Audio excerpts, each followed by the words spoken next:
I dropped Maya at my father's house at 4 o'clock, 2 hours before her dance recital. Remember, Grandpa's picking you up at 5:30? I said, adjusting the garment bag that held her costume. Don't take it out until you're at the theater. I know, Mom. Maya was 11, responsible beyond her years. I'll be careful. My father opened the door, his wife Brenda right behind him. There's our little dancer, he said, hugging Maya. Ready for the big show? So ready. I have a solo this year.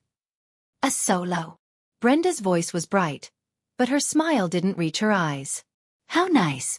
Amanda's in the chorus, of course. But that's fine. Not everyone can be the star. Amanda was Brenda's daughter, also 11, also in the same dance company. Also wearing a costume that cost half as much as Maya's because she had a smaller role. I have to run to a work thing, I said, checking my phone. Emergency client meeting. Dad, you'll make sure she gets there on time. Of course. Go handle your business. I kissed Maya's forehead and left, my stomach already tight with anxiety. I'd had a bad feeling all week about leaving Maya alone with Brenda. There had been too many accidents lately. Maya's science project falling off the counter and breaking. Her new jacket somehow ending up in the washing machine with bleach. Her birthday cake mysteriously knocked to the floor before the party started. But I had a meeting I couldn't miss. Or at least that's what I told my father. The client meeting was real, but not urgent. What was urgent was the appointment I'd made for 3 o'clock with First National Bank's mortgage department. I'd been paying my father's mortgage for 5 years. Every month, $2,800 transferred automatically from my account to his. He thought I didn't know that he never recovered from his construction company going bankrupt. I knew everything. I'd been the one keeping him afloat while he pretended to be financially stable. Brenda had no idea. She thought they were comfortable. She married my father 3 years ago, believing he was a successful contractor who owned his home outright. The truth was far different. The house was mortgaged to the limit. His credit was destroyed, and without my monthly payments, they would have lost everything years ago. I sat in the bank manager's office and explained what I needed. I want to stop the automatic payments to David Morrison's mortgage account effective immediately. The manager, a woman named Sandra, pulled up the account. You've been making these payments for 63 months. That's $176,400 plus property taxes and homeowner's insurance. Another $15,000. May I ask why you're stopping now? Because he forgot what I was doing for him. Because his wife has been systematically cruel to my daughter. Because I'm done being taken for granted. Sandra nodded slowly. The account will show a missed payment in 30 days. After 90 days of non-payment, the foreclosure process begins. I understand, Ms. Morrison. This will destroy his credit. He'll lose the house. I know. She processed the paperwork. I signed everything. The automatic payments would stop. My father would receive no warning, no grace period, no chance to fix it before the consequences began. I left the bank at 4:15 and drove back toward my father's house, arriving at 4:45. Maya's recital started at 6 o'clock. We needed to be at the theater by 5:30 for costume and makeup prep. When I walked in, I heard crying. Maya was in the living room. Her costume, royal blue velvet, hand-beaded with crystals, custom-made for her solo, was spread across the coffee table. It had cost $385. Now it was covered in streaks of red acrylic paint. What happened? I kept my voice level, though my hands wanted to shake. It was an accident, Brenda said from the kitchen doorway. She was holding a paint can and brush. I was touching up the trim in the hallway. Maya's garment bag was hanging on the doorknob. The can tipped over. The can tipped over onto a costume hanging inside a closed garment bag. The bag was partially open. These things happen, Brenda shrugged. Really? You should have bought 2 costumes. That's what responsible parents do. Have a backup for emergencies. My father sat on the couch watching television. He glanced over, saw the situation, and laughed. Actually laughed. She's got a point, sweetheart. Always good to have a spare. Maya looked at me with devastated eyes. This was her first solo. She'd practiced for months. The recital started in 75 minutes, and there was no replacement costume, No time to find one, no way to fix this. Come on, Maya. Get your things. But the recital. I'll handle it. Let's go. In the car, Maya cried silently. I drove her to the dance studio, explained to the director what happened, and watched her get reassigned to the chorus with a generic costume. Her solo went to Amanda, Brenda's daughter, who wore her cheaper costume and performed Maya's routine adequately, but without the heart Maya would have brought to it. I sat in the audience and made decisions. The first missed mortgage payment hit my father's account 30 days later. He called me, confused. Something's wrong with the bank, he said. They're saying my mortgage payment wasn't received. Did you check your account? Yeah, the money just isn't there. Must be a bank error. I'm calling them tomorrow. Good idea. He called back the next day, panic in his voice. They're saying the automatic payment that usually comes through didn't process. Something about the originating account stopping the transfer. Do you know anything about that? Should I? Silence. Claire, that money comes from you. For 5 years, Dad. Every month, $2,800 plus your property taxes, plus your homeowner's insurance. You really didn't know? More silence. I thought I was managing. Okay. The accounts always balanced out. They balanced because I was filling the gaps. Your construction business hasn't made enough to cover your mortgage since 2019. You've been living on my support. Why didn't you tell me? You never asked where the money was coming from. You just accepted it. Easier than admitting you needed help. Claire, I need you to restart those payments. Please, I can't lose the house. You should have thought about that before you laughed when Brenda ruined Maya's costume. That was just a costume. This is my house. And Maya's solo was just her dance recital. But it mattered to her. You chose to laugh instead of defend her. Now I'm choosing to stop paying your bills. You can't do this. Brenda doesn't know about the payments. If she finds out, if we lose the house, then I guess you'll have a lot of explaining to do.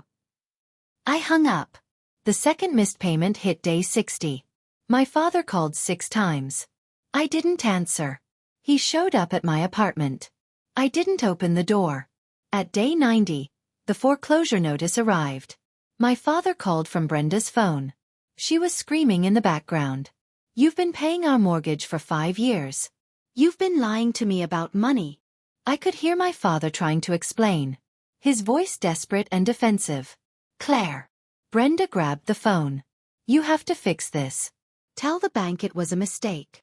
It wasn't a mistake. You're going to let us lose our house over a dance costume. No, I'm letting you lose the house you never actually paid for because you destroyed my daughter's costume. And my father laughed about it. There's a difference. David, tell her she's being ridiculous. My father got back on the phone. Claire, please. We have nowhere to go. My credit's destroyed. I can't get another mortgage. We can't even rent anything decent with my income. You should have bought 2 houses, I said calmly. That's what responsible adults do. Have a backup for emergencies. I hung up again. My grandmother called next, trying to mediate.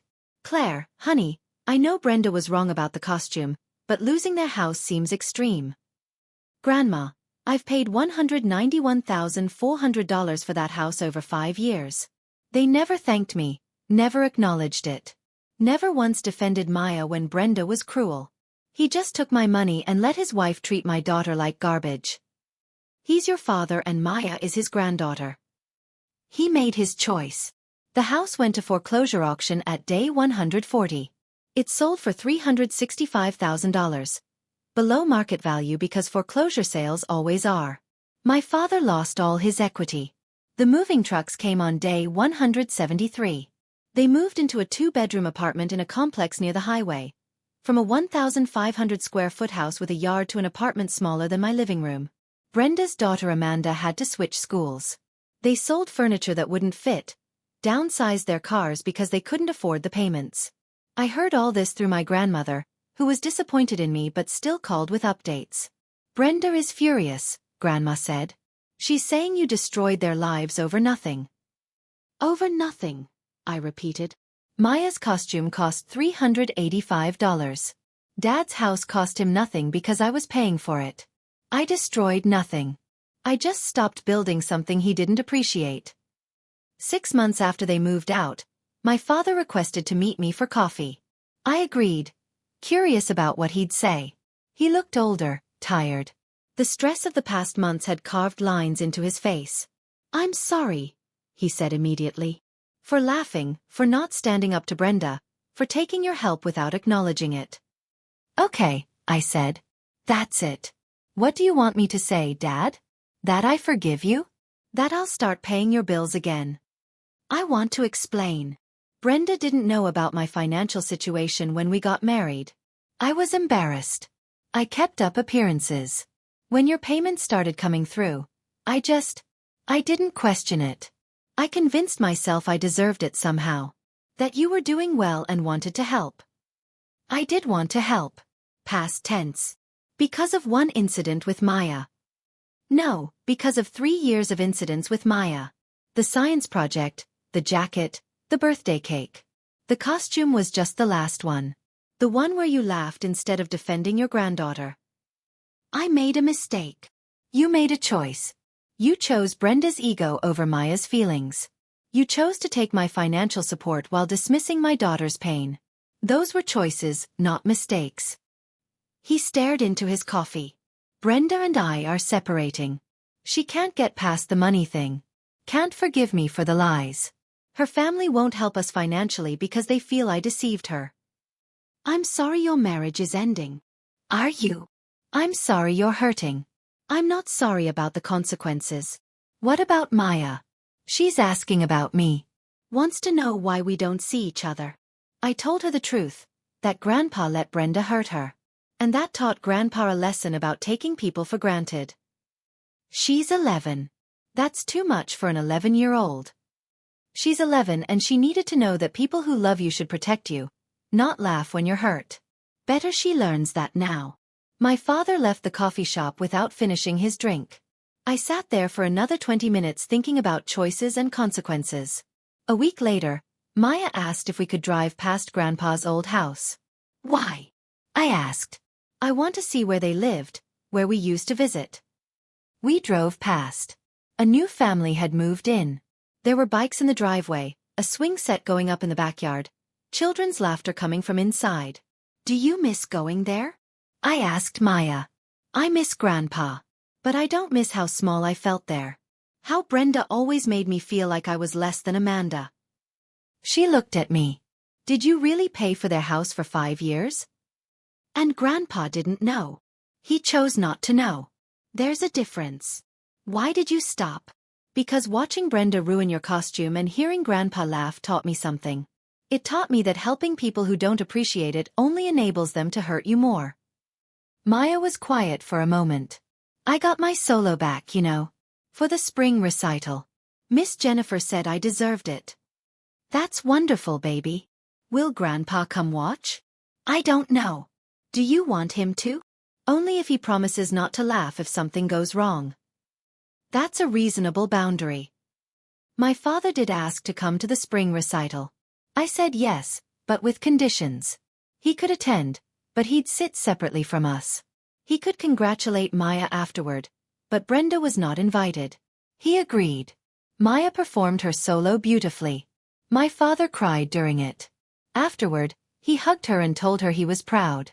I'm sorry about your costume, he said quietly. The one Brenda ruined. I should have said something. I should have done something. It's okay, Grandpa, Maya said. Mom says we teach people how to treat us. He looked at me over Maya's head. Yes, he said. Yes, we do. We didn't reconcile. Not fully. But we found a careful peace built on clear boundaries and hard-learned lessons. My father rented a small apartment, worked to rebuild his credit, and started being honest about his limitations. Brenda moved back to her hometown with Amanda. The divorce was quiet and quick. Sometimes my father asked if I missed the relationship we used to have, before the costume, before the foreclosure, before everything changed. I told him the truth. I didn't miss being taken for granted. I didn't miss watching my daughter be treated as less than. I didn't miss being generous to people who mistook my kindness for weakness. What I'd lost was the illusion that my father would always choose family over pride. What I gained was the certainty that I would always choose my daughter over obligation. 5 years of mortgage payments bought me that knowledge. In the end, it was worth every penny.